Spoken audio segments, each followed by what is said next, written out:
What's up, guys? Have you really been struggling with Supercross, or you're new to the game and you're really struggling with learning like the flow and everything that is involved in Supercross? Because I mean, Supercross is a lot different than Moto.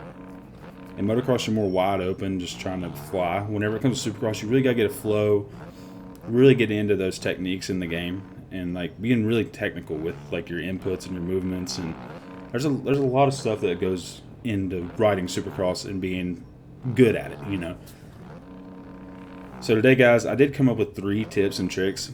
These are the 3 most important things that I feel factors into being good at Supercross. I personally feel like Supercross is my forte. I'm much better in it than I am outdoors. So I did go in and record many things here, that way I can hopefully show you guys. And those things, there's 3 main ones, starting with whoops. Number 1, whoops, boys. You gotta get them down. 2, cornering. You gotta be smooth with your corners and be able to do it fast and smooth. 3, scrubbing. You got to get them scrubs down, boys.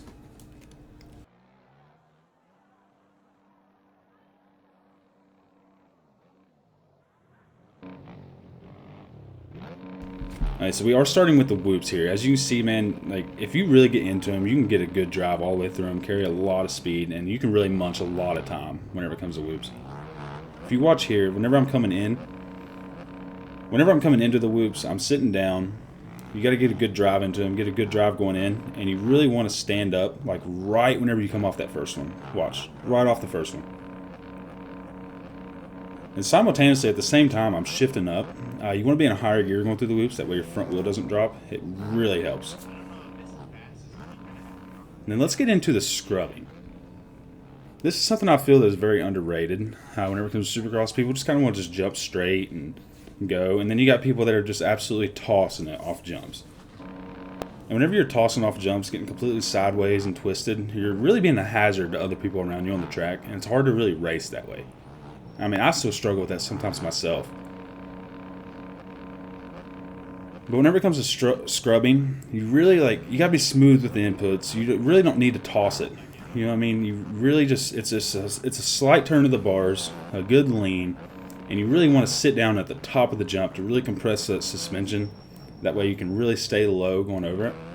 Like in rhythm sections and stuff, you really want to stay smooth and as straight as possible. That's why you want to do slight inputs whenever you're turning. That way you're not just all over the place jumping through the rhythm section, being a hazard to everybody around you.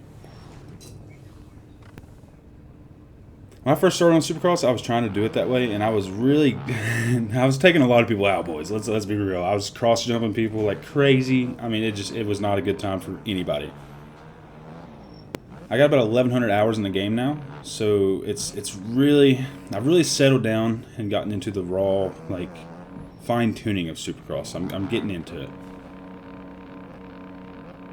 Yeah, the biggest thing whenever it comes to it though is literally just sitting down at the top of the jump, standing back up immediately when you're in the air, and just slight inputs whenever you're scrubbing. You don't need to absolutely toss it and look insane doing it. Now let's get into number 3 whenever it comes into this video. Number 3 is going to be turns. You really want to be smooth through your corners. You want to get through them fast, so you really want to carry a lot of entry speed going in. And I know a lot of guys, they have trouble with, at least I did, whenever I first started. Like whenever you're coming out of the corners, you just keep sliding out. Corners. But yeah, you'll just slide out. That's because your throttle control isn't that great. You're really trying to hammer on the gas to get through them. That's not the way to do it, boys. You really want to ease into the throttle, like this corner I'm about to hit coming up.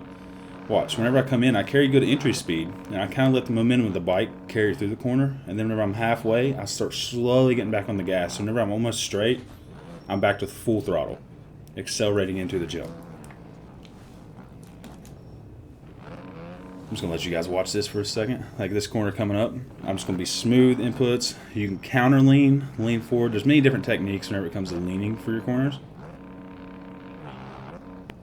Now, a lot of people do counter lean, which is like opposite of which way you're turning and down. That's what it means to counter lean. I do that whenever it comes to like big sweeping corners and stuff. That way I can just really carry the speed through, let my back wheel dig in the dirt.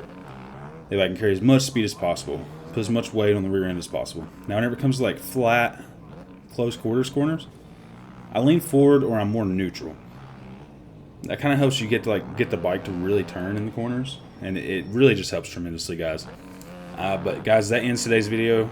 please like and sub on this bad boy. Took a lot of time working on this and trying to figure out what to do. Let me know if this helps you guys and what you would like to see next. I think the next one I'll do will be a beginner's tips and tricks probably. But guys, thank you for watching. I hope this helps. It should shave off some seconds off your lap. You all have a good day.